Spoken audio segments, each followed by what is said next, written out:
Если данные на рабочем листе, база данных персон, отфильтрованы, их можно показать. Это делается с помощью флажка «Фильтр базы данных».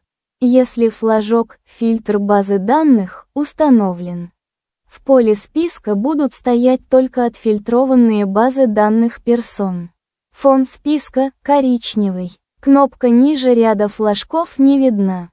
В рамке «База данных персон» в выпадающем списке «Номер персоны» доступны только отфильтрованные номера персоны.